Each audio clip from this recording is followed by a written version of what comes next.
नमस्कार। हाथरस में आज सीसीटीवी लग गए हैं। पीड़ित परिवार को महफूज करने और सुरक्षा मुहैया कराने के लिए प्रशासन ने ये कदम उठाया है।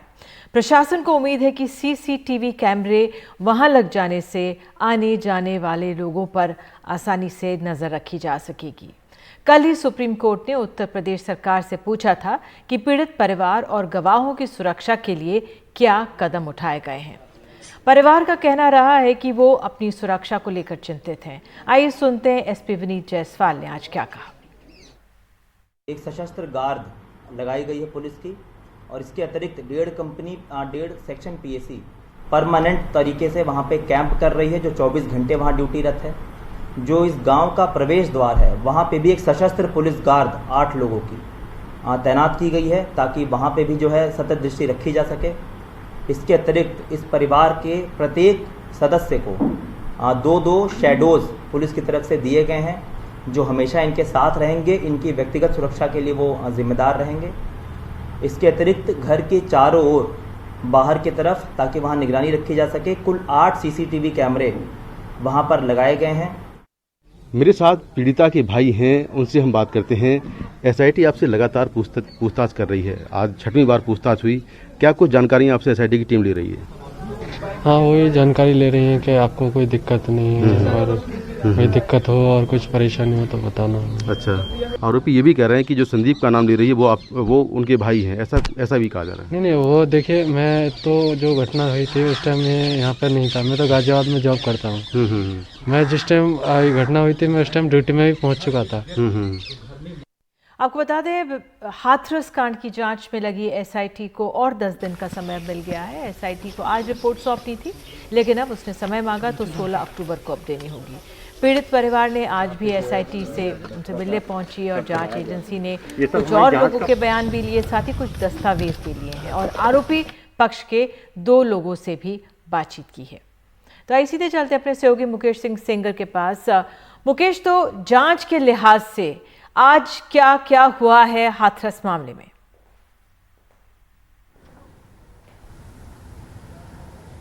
देखिए, एसआईटी जो इस केस की जांच कर रही है उसको आज अपनी जांच रिपोर्ट सरकार को सौंपनी थी, लेकिन चूंकि आज जांच पूरी नहीं हो पाई तो एसआईटी ने सरकार से 10 दिन का समय मांगा था। सरकार ने 10 दिन का समय दिया है, तो एसआईटी को अब 16 अक्टूबर तक सरकार को अपनी जाँच रिपोर्ट देनी है। एसआईटी ने अब तक जो पीड़ित परिवार है उससे अपनी पूछताछ लगभग पूरी कर ली है। आज भी पीड़ित परिवार के बयान दर्ज किए गए और एसआईटी का कहना यह है कि उनकी जो पीड़ित परिवार से पूछताछ है वो लगभग पूरी हो चुकी है। इसके अलावा जो आरोपी पक्ष है उनके परिवार के 2 लोगों से बात हुई है। जहां पर ये घटना हुई वहां का एसआईटी ने दौरा किया, और जहां पर पीड़िता का अंतिम संस्कार हुआ वहां पर फॉरेंसिक एक्सपर्ट के साथ एसआईटी की टीम गई थी। तो कुल मिलाकर एसआईटी अपनी जाँच की कड़ियों को धीरे धीरे आगे बढ़ा रही है, क्योंकि इस मामले में कुछ और बातें भी सामने आ रही हैं। जो आरोपी पक्ष के लोग कह रहे हैं कि जब ये घटना हुई तब आरोपी वहां पर नहीं थे। तो ये सारे एंगल जो है जांच के वो तमाम जांच के दायरे में हैं, जिनके साथ एसआईटी इस पूरे मामले की जांच कर रही है। जी मुकेश, अब आज वो तस्वीरें भी आई कि किस तरह से जो पीड़ित परिवार है घर के बाहर सीसीटीवी कैमरा लग गया है। पुलिस की तरफ से हम सुन रहे थे हर एक परिवार वाले को 2-2 शैडोज दिए जाएंगे, लेकिन हम ये भी जानते हैं कि जो स्वर्ण पक्ष है वो किस तरह से आगे दबंग हैं, उनकी बयानबाजी कैसी आती रही है। तो उस लिहाज से कैसे आप आंकेंगे जो स्थिति है वहां पर सुरक्षा के मद्देनजर? देखिए, ये तो बात बिल्कुल साफ है कि गांव में 2 पक्षों के बीच में तनाव है। जातीय एक तरह से खाई जो है वो गहराई है। एक जो दलित समाज है, दूसरा सवर्ण समाज है, इनके बीच में काफ़ी गहरी खाई हो गई है, और शायद यही वजह है कि पीड़ित परिवार की सुरक्षा काफ़ी ज़्यादा बढ़ा दी गई है। सुप्रीम कोर्ट के आदेश के बाद आज 8 सीसीटीवी कैमरे पीड़िता के घर के बाहर और अंदर लगाए गए, जिनकी मॉनिटरिंग और उनकी लाइव रिकॉर्डिंग जो है वो हाथरस का प्रशासन करेगा। इसके साथ में 2 मेटल डिटेक्टर लगाए गए हैं विक्टिम के घर के बाहर। जितने भी लोग आ रहे हैं उनकी जांच की जा रही है, और एक महिला कांस्टेबल वहां पर बैठाई गई है, जो कि एक रजिस्टर लेकर बैठी है। कौन कौन घर के अंदर आ रहा है उसके नाम, उसका पता नोट किया जा रहा है। इसके अलावा काफ़ी ज़्यादा पुलिस बल वहाँ पर पहले की तुलना में तैनात कर दिया गया है, ताकि किसी तरह का कोई संदिग्ध आदमी अंदर ना आ पाए, और कोई भी ऐसा अनवांटेड जो इंसिडेंट है वो वहाँ पर ना होने पाए। तो कुल मिलाकर पहले के मुकाबले सुरक्षा काफ़ी कड़ी है। और विक्टिम के भाई से मैंने आज बात की थी, उसका भी ये कहना है कि जो सिक्योरिटी है उससे वो संतुष्ट है, एसआईटी जो जांच कर रही है उससे भी संतुष्ट है, और अब किसी तरह की कोई परेशानी उसको नहीं है। हालांकि वो ये चाहता है कि उसे इस मामले में इंसाफ मिले। जी बिल्कुल, इंसाफ की उम्मीद लगाए भी रखनी चाहिए। तो आगे बढ़ते हैं। आपको बता दें, इसी मामले में उत्तर प्रदेश के मुख्यमंत्री योगी आदित्यनाथ ने कहा है कि जो चेहरे लॉकडाउन के दौरान अपने अपने घरों में अपनी जान बचाने के लिए मुंह छुपाए बैठे थे, साजिश करने के लिए सामने आ गए। कोई कह रहा है फलानी जगह हम दंगा कराएंगे जाति के आधार पर, कुछ लोग उधर से मरेंगे, कुछ लोग इधर से मरेंगे, हमारे नेता आएंगे उसके बाद जाकर के राजनीति करेंगे। यानी एक गरीब की लाश पर राजनीति करने वाले इन चेहरों को पहचानिए। तो ये सब चेहरे लॉकडाउन के दौरान अपने अपने घरों में अपनी जान बचाने के लिए मुंह छुपाए बैठे थे, षड्यंत्र करने के लिए। जैसे ही अनलॉक की कार्रवाई हुई, इनके षड्यंत्र प्रारंभ हो गए। ये सभी षड्यंत्रकारी बेनकाब होंगे, और बेनकाब होने के अलावा कानूनन कार्रवाई भी सख्ती के साथ ऐसे तत्वों के साथ हम लोग करेंगे। तो आपको बता दें, आज मथुरा में इस मामले में गिरफ्तार केरल के एक अखबार के पत्रकार सिद्दीक कप्पन समेत सभी 4 लोगों के खिलाफ उत्तर प्रदेश पुलिस ने राजद्रोह की धारा में केस दर्ज किया है। सिद्दीक कप्पन के साथ बाकी 3 लोग जो गिरफ्तार किए गए हैं वह अतीक उर रहमान, मसूद अहमद और आलम। इन सभी की सोमवार की रात दिल्ली में हाथरस जाते समय गिरफ्तारी की गई थी। पुलिस के मुताबिक ये सभी पीएफआई के सदस्य हैं और हाथरस में माहौल बिगाड़ने जा रहे थे।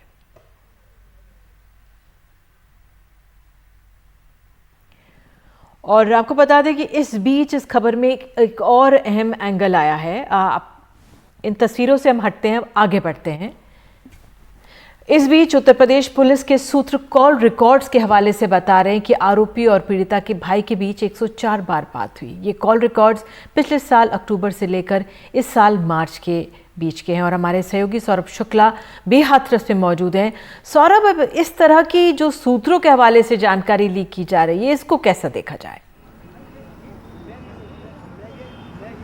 देखिए निधि, जो कॉल रिकॉर्ड्स हैं इसको लेकर के ना पुलिस हाँ कह रही है, ना पुलिस ऑन रिकॉर्ड ना कह रही है। जाहिर सी बात है, इस पूरी घटना को एक नया मोड़ देने की कोशिश हो रही है। बिल्कुल पीड़ित परिवार के में जो उसका भाई है पीड़िता का, उससे हमारी बात हुई कॉल रिकॉर्ड्स को लेकर के। उसका कहना है कि नंबर उसका है, उसके परिवार का नंबर है, उनके परिवार में सिर्फ एक ही फ़ोन है, लेकिन उनका आरोपियों से कोई लेना देना नहीं है। अगर पुलिस के पास कॉल रिकॉर्डिंग है और उन्होंने रिकॉर्ड की, उनके पास कोई ऑडियो है, तो वो सबके सामने लाएं। और कहीं ना कहीं यहाँ पर देखिए, आज हम रिपोर्टिंग कर रहे थे और जो यहाँ के तमाम जो जातीय समीकरण हैं उनको देखते हुए परिवार का कहना है कि वो अब इस गांव में नहीं रहना चाहते हैं। उन्होंने कहा है कि जल्द से जल्द जैसे ही चीज़ें थोड़ा सा सामान्य होंगी वो गांव छोड़कर चले जाएंगे। जबकि सोचिए, सीसीटीवी लगा दिया गया है, 100 से ज़्यादा पुलिसकर्मी उनकी सुरक्षा में लगाए गए हैं। तो सीसीटीवी लगाने की क्या ज़रूरत थी? क्या ये भी सवाल उठ रहे हैं, क्या पीड़ित परिवार को की निगरानी करने की भी कोशिश की जा रही है? जब इतने सुरक्षा बल तैनात हैं, जब इतने सुरक्षा कर्मी हैं, महिला सुरक्षा कर्मी हैं, तो सीसीटीवी लगाने की ज़रूरत क्या है? तो ये भी एक सवाल उठ रहा है। तो कहीं ना कहीं देखिए, इस गांव का जाति समीकरण समझेंगे निधि, तो सिर्फ 4 घर दलितों के हैं, लगभग 100 घर यहाँ पर ठाकुरों के हैं और कुछ घर यहाँ ब्राह्मणों के हैं। तो परिवार का कहना है कि पहले ही वो झुक कर रहते थे, और अब जब यूपी पुलिस की तरफ से सूत्रों के हवाले से एक नया नैरेटिव देने की कोशिश की है कि दोनों परिवारों के बीच बातचीत थी, और यहाँ तक कि गांव के लोगों का कहना है कि जो आरोपी संदीप है और पीड़ित लड़की के बीच भी बातचीत हो रही थी। तो तमाम तरीके की यहाँ पर थ्योरीज सामने आ रही हैं। लेकिन सबसे बड़ा आप सवाल ये यही सही है कह रहे हैं कि एक बिल्कुल नया एंगल देने की कोशिश की जा रही है, और ऐसे में हमेशा निशाने पे अब लड़की आती है जो अब रही भी नहीं। हाथरस की इस बेटी के साथ तो अन्याय हुआ ही है। मैं आपसे ये समझना चाहूँगी, आपने एक बड़ी बात कही है कि जो 4 अगर दलित परिवार हैं, हालांकि जो पीड़ित ये लड़की का परिवार था, बताया जा रहा है आर्थिक रूप से मजबूत था, और ये ठाकुरों का परिवार घर के सामने ही है, वो आर्थिक रूप से इतना मजबूत नहीं था। लेकिन अगर ये बाहर जाने की, गांव छोड़ने की बात करते हैं, तो अपने आप में कितनी तनावपूर्ण समय वो लोग गुजार रहे होंगे, ये इसका आकलन किया जा सकता है। जी बिल्कुल, देखिए निधि, जो आर्थिक पृष्ठभूमि की बात है, तो जो पीड़िता का परिवार भी आर्थिक दृष्टि से कोई अच्छी नहीं है। उनके पास जैसे एक ही फ़ोन है, जो परिवार के दूसरे तमाम लोग उसका इस्तेमाल कर रहे थे। और दूसरी सबसे बड़ी बात बता दें आपको कि जो एक आरोपी है लवकुश, उसमें तो लवकुश का घर बिल्कुल सटा हुआ है पीड़ित के परिवार से, और पीड़ित के जो पिता हैं उनका ये कहना है कि उनके बेटे की भी 3 बेटियां हैं, छोटी छोटी हैं, और वो जाहिर सी बात है कि इतना पैसा तो है नहीं कि घर में बैठ के खा सकते हैं, वो उनको खेतों में जाके काम करना होगा, बच्चे बाहर खेलेंगे, तो ऐसे में अगर उनकी बेटी के साथ हो सकता है और जाहिर सी बात है मुकदमा लंबा चल सकता है। तमाम अभी तो SIT जांच करेगी, 10 दिन में रिपोर्ट आएगी, फिर CBI जांच करेगी, फिर तमाम एक लंबा लीगल प्रोसेस है। उसमें जाहिर सी बात है जिस समाज में वो रह रहे हैं उस समाज में उनको खतरा है। जिस तरीके के तमाम लोग आप देखें, आज भी करनी सेना के लोग आए, आधे से ज़्यादा गांव ये बताने में लगा हुआ है कि जो आरोपियों को झूठा फंसाया गया है। तमाम ये हमने आज स्टोरी में किया, बाद में पूरी स्टोरी दिखाएंगे भी, किस तरीके से पूरा गांव ये कह रहा है कि नहीं फंसाने की ज़रूरत है। तो तमाम चीज़ें ऐसी अब सामने आ गई हैं। तो पीड़ित परिवार का कहना है कि मैंने अपनी बेटी खोई है और अब आगे हम नहीं चाहते हैं कि परिवार के किसी सदस्य पर खतरा आ जाए, इसलिए हम ये गांव छोड़कर जाना चाहते हैं। और सबसे बड़ी बात देखिए निधि इसमें यही आती है कि इतनी सुरक्षा होने के बावजूद भी अगर उनको डर लग रहा है और अपने बच्चों के लिए डर लग रहा है तो वाकई में सवाल यूपी पुलिस से भी पूछे जाने चाहिए और प्रशासन से भी पूछे जाने चाहिए। तो फिलहाल 10 दिन SIT के पास हैं, लेकिन यहाँ पर गांव में, बुलगाड़ी गांव में अभी भी जो है स्थिति तनावपूर्ण है, क्योंकि जो तमाम जो आरोपी हैं वो ऊंची जाति के हैं और ऊंची जाति का दबदबा है और सिर्फ दलित परिवार के 4 घर हैं। तो एक ये बड़ी समस्या आगे इस परिवार के लिए और इनके परिवार वालों के लिए खड़ी हो सकती है, ऐसा जो उनके परिवार का कहना है। सौरभ, बहुत बहुत धन्यवाद इस जानकारी के लिए। तो जातीय तनाव इतना है कि पुलिस प्रशासन अगर कदम भी उठाएं सुरक्षा के तो उन पर एक तरह से नज़र रखनी चाहिए।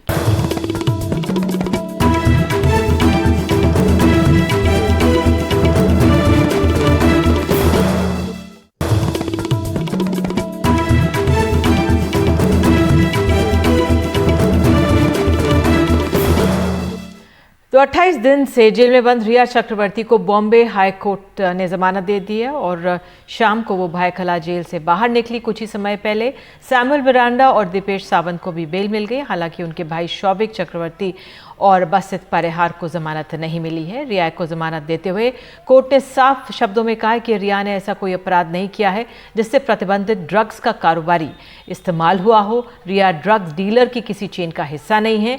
ये भी कि कोर्ट ने NCB की दलील भी खारिज की कि रिया रोल मॉडल है और इसके लिए उनको सख्त सजा होनी चाहिए। हमारे सहयोगी सुनील सिंह हमारे साथ मौजूद है। सुनील, तो पुलिस ने भी एक तरह से कोर्ट ने सख्त निर्देश भी दिए हैं कि चेजिंग नहीं होनी चाहिए और पुलिस इस पर सख्त निगरानी रखेगी। मुंबई में इस समय क्या अपडेट इस मामले में? देखिए, किसी भी आरोपी को जमानत दी जाती है तो शर्तें होती हैं। उसी शर्तों के तहत 10 दिनों तक रिया चक्रवर्ती को जो स्थानीय थाना है वहाँ पर जाकर हाजिरी देनी है। उन्हें अपना पासपोर्ट जमा करना है और मुंबई से बाहर जाने के लिए उन्हें थानेदार से बात करनी होगी या फिर लेकिन हिंदुस्तान के बाहर वो नहीं जा सकती। लेकिन अभी कुछ देर पहले ही यहाँ पर तकरीबन 5:30 बजे ये भायखला जेल है जहाँ पर कि 28 दिन गुजारा है रिया चक्रवर्ती ने। यहाँ से वो निकली हैं और अपने घर गई हैं। तो तकरीबन 28 दिन के बाद उन्हें जमानत मिल पाई। हालांकि इसके पहले जो मजिस्ट्रेट कोर्ट था उन्होंने उनकी जमानत अर्जी खारिज कर दिया था। सेशन कोर्ट थी, उन्होंने जमानत अर्जी खारिज कर दिया था। लेकिन बॉम्बे हाई कोर्ट के जो जस्टिस हैं सारंग कोतवाल ने पूरे मामले को समग्रता से देखने के बजाय उन्होंने एक आवेदनकर्ता यानी कि आरोपी के तौर पर देखा और उसके केस टू केस उन्होंने डील की है। यही वजह है कि जो 5 आरोपियों ने जमानत अर्जी दी थी लेकिन सिर्फ 3 को जमानत मिल पाई, 2 की जमानत अर्जी खारिज कर दी गई। और उसमें खास बात यह है कि रिया चक्रवर्ती जो कि सुशांत सिंह राजपूत संदिग्ध मौत मामले में भी आरोपी हैं, इस पूरे मामले में सबसे अहम किरदार है, मुख्य आरोपी के तौर पर उनकी जमानत इस ड्रग्स मामले में हो गई। लेकिन उनके भाई शौविक चक्रवर्ती की जमानत अर्जी खारिज कर दी अदालत ने, ये कहते हुए कि उनका संबंध जो है कि अनुज केसवानी जो मामले में गिरफ्तार आरोपी उससे है, उनका संबंध जैद बिलात्रा से है, उनका संबंध अब्दुल बासित परिहार से है और ये सब जो है कि उस ड्रग रैकेट के हिस्सा हैं। तो ये कहीं ना कहीं उस लिंक से जुड़े, ड्रग रैकेट के लिंक से जुड़े हुए हैं, उस चैन की कड़ी हैं, इसीलिए इनकी जमानत अर्जी नहीं बनती है। लेकिन रिया चक्रवर्ती के बारे में उनका साफ तौर पर कहना था कि अगर कोई सेवन करने के लिए ड्रग्स लेता है तो इसका ये मतलब नहीं है कि वो उसके लिए कारोबार भी करता है, ये कहा गया है उनके लिए। और ये भी कहा गया है कि चूँकि उनके खिलाफ पहले इस तरह कोई मामला दर्ज नहीं था तो ये सीधे वो ड्रग्स कार्टेल का हिस्सा कहीं बनती नज़र नहीं आती। उनका संबंध भी सीधे किसी ड्रग कार्टेल से जुड़े हुए लोगों से नहीं था, संबंध जो था वो शौविक चक्रवर्ती का था। तो इस बाबत एक राहत, बहुत बड़ी राहत हम देख रहे हैं कि रिया चक्रवर्ती को मिली है, खास करके इस ड्रग्स से जुड़ा हुआ जो केस है जिसमें 20 लोगों की अब तक गिरफ्तारी हो चुकी है और जो दूसरा जो मामले हैं, लेकिन being a part of the cartel against Shovik must have been higher. That is why probably the High Court has not granted bail to Shovik. FIR में जो 15 करोड़ रुपए के ट्रांजैक्शन का आरोप था, उस पर सीबीआई के हवाले से जो खबर आ रही है कि वो कोई ट्रांजैक्शन नहीं हुआ और पिछले 1.5 साल में रिया पर सिर्फ और सिर्फ 55 लाख रुपए खर्च हुए। 70 करोड़ का जो पिछले 5 साल का ट्रांजैक्शन है वो सुशांत ने अपने खर्चों पर किया। देखिए, जो परिवार का जो एफआईआर है, आप लोग इस बात बहुत पुरानी बात है, लेकिन आप पूछ रहे तो मैं आपको फिर से बोल रहा हूँ। परिवार के एफआईआर में सिर्फ ये लिखा था कि 17 करोड़ आया है और 15 करोड़ गया है। परिवार का कोई रहता नहीं था सुशांत के साथ, इसलिए परिवार को ये नहीं मालूम होता था कि कहाँ खर्च हो रहा है। लेकिन जिस तरह से चीजें पब्लिक डोमेन में आ गई थी कि ये क्रेडिट कार्ड उनका रखती थी, सारे पिन इनके पास रहते थे, तो इसलिए उनके पैसे को उड़ा रही थी, तो सब जानते हैं। अब कितना उड़ाया है, कितना नहीं उड़ाया है, ये तो जांच कंप्लीट होगी तब पता चलेगा। आपके कहने से मैं 55 लाख नहीं मानने वाला हूं, क्योंकि अभी मेरे हिसाब से जांच इसमें बाकी है और जांच जब चार्जशीट फाइल होगी तब पता चलेगा कि कितना अमाउंट इनका ब्रीच ऑफ ट्रस्ट में गया है और उसी हिसाब से फिर आगे इसका ट्रायल चलेगा। Sir, in June, family had recorded a statement before the Mumbai police saying that no suspicion. In July, they had filed a complaint with Bihar police calling it as an abetment of suicide. August, the father gave a statement that Riya poisoned my son. September, you had tweeted saying that it's a strangulation by rape. So don't you think that this particular case, that everything is being changed, the version is being changed by the family? Well, as far as this case is concerned, this is why are so many channels today interested in seeing what I have to say? Why is the entire country wanting to know what has happened in this case? Because this whole case is shrouded with mystery. This case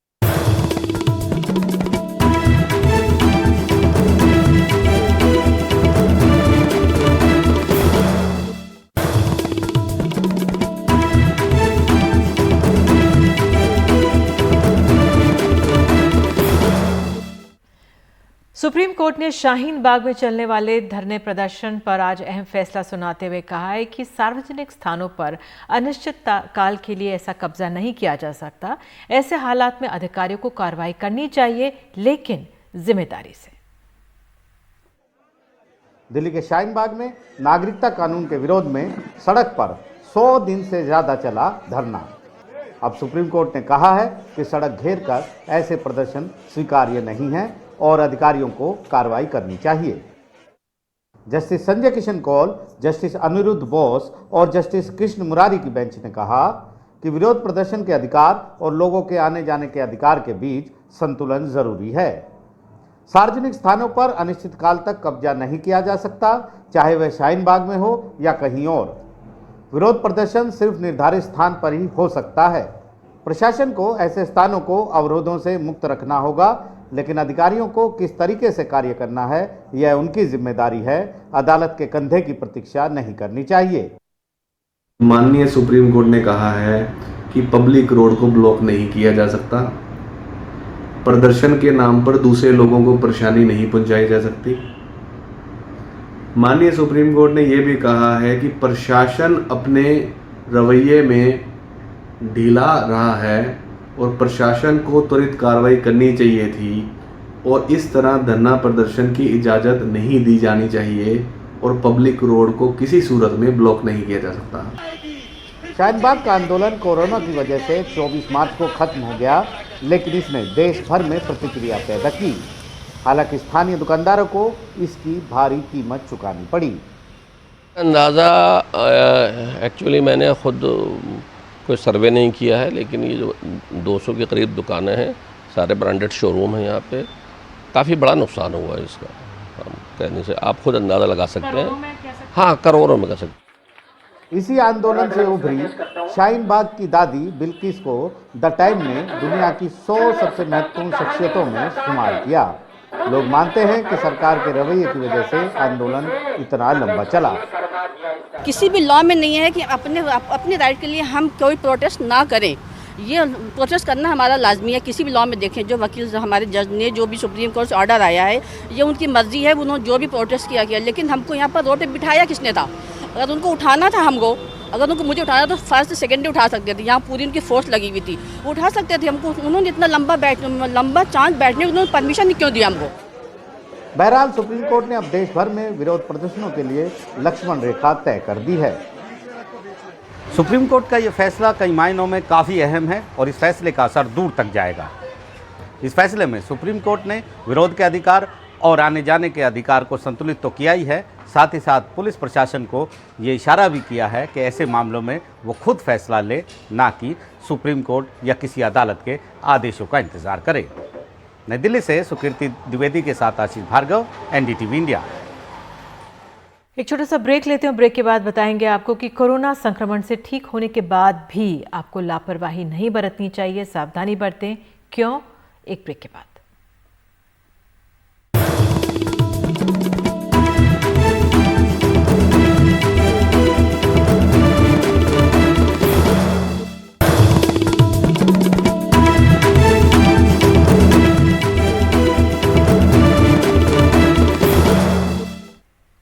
तो corona negative हो जाना मरीज के ठीक हो जाने की guarantee नहीं है। देश भर में कोरोना नेगेटिव हो जाने के बाद भी मरीज कई तरह की समस्याएं बता रहे हैं। राजस्थान के भीलवाड़ा की सहाड़ा विधानसभा सीट से विधायक कैलाश त्रिवेदी मंगलवार सुबह नहीं रहे। 72 साल के कैलाश त्रिवेदी 3 बार के विधायक थे। पिछले महीने कोरोना संक्रमित हुए, लेकिन नेगेटिव रिपोर्ट आने के बावजूद डायबिटीज के चलते समस्याओं से जूझते रहे और इसी दौरान गुरुग्राम के मेदांता अस्पताल में उनकी मौत हो गई। दरअसल कोरोना से उबर जाने के बावजूद कुछ लोगों में समस्याएं बनी रह सकती हैं। अगस्त में दिल्ली के Rajiv Gandhi super speciality hospital में इसी वजह से पोस्ट कोविड क्लिनिक बनाया गया था। इस क्लिनिक में 7 हफ्ते में अब तक 361 मरीज कोरोना नेगेटिव होने के बाद भी अपनी समस्या लेकर आ चुके हैं। इनमें 14 से 70 साल तक के मरीज रहे।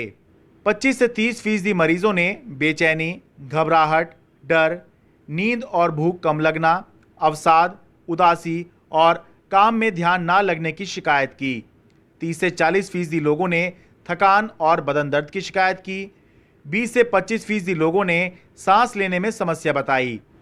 5% लोगों ने शिकायत की कि उनके सूंघने और स्वाद लेने की शक्ति सामान्य नहीं हुई।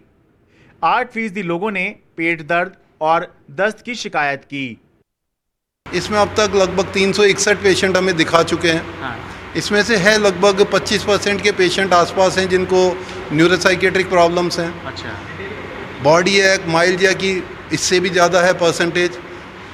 सांस की तकलीफ वाले पेशेंट भी है जिनको पल्मोनरी फाइब्रोसिस या पहले ही जिनको सीओपीडी था, अस्थमा था, वो एग्रेवेट हो गया है। कार्डियक पेशेंट्स भी हैं जो पहले से दवाइयाँ खा रहे थे, जिनके स्टंटिंग हो रखी है, बाईपास हो रखी है, वाल्व की खराबी है, वो पेशेंट हैं, उनका ट्रीटमेंट ऑप्टिमाइजेशन कर रहे हैं। तो ये सारी की सारी problems we are trying to tackle.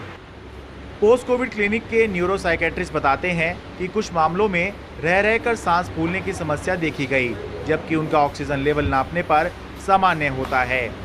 कई बार इसकी वजह फेफड़ों में नहीं बल्कि दिमाग में होती है। एक बार जब वो चीज़ डॉक्टर ने देख ली कि वो फेफड़ों की वजह से नहीं हो रहा, तो उसका एक दूसरा आकलन इस तरीके से किया जा सकता है कि वो रासायनिक लेवल से भी कई बार पेशेंट ऐसी घबराहट में बहुत ज़्यादा सांस चढ़ जाती है, हाथ पाँव में पसीना आना, उसको ऐसा लगता है कि मैं अब गया, तो वो सारे सिम्टम्स भी घबराहट के बहुत ज़्यादा देखने को मिल रहे हैं। तो 100 बात की एक बात यह है कि कोरोना नेगेटिव हो जाना ही सब कुछ नहीं है, ये बात अब साबित हो रही है। ये वायरस नया है, इसके बारे में अलग अलग स्तर पर रिसर्च और स्टडी अभी चल ही रही हैं। इसलिए आप चाहे पॉजिटिव हों चाहे नेगेटिव हों, सतर्कता और सावधानियां हमेशा एक सी ही बरतते रहें और ज़रा सी भी समस्या हो तो डॉक्टर की सलाह ज़रूर लें। दिल्ली से अपने कैमरा सहयोगी शशिकांत के साथ मैं शरद शर्मा, एनडीटीवी इंडिया।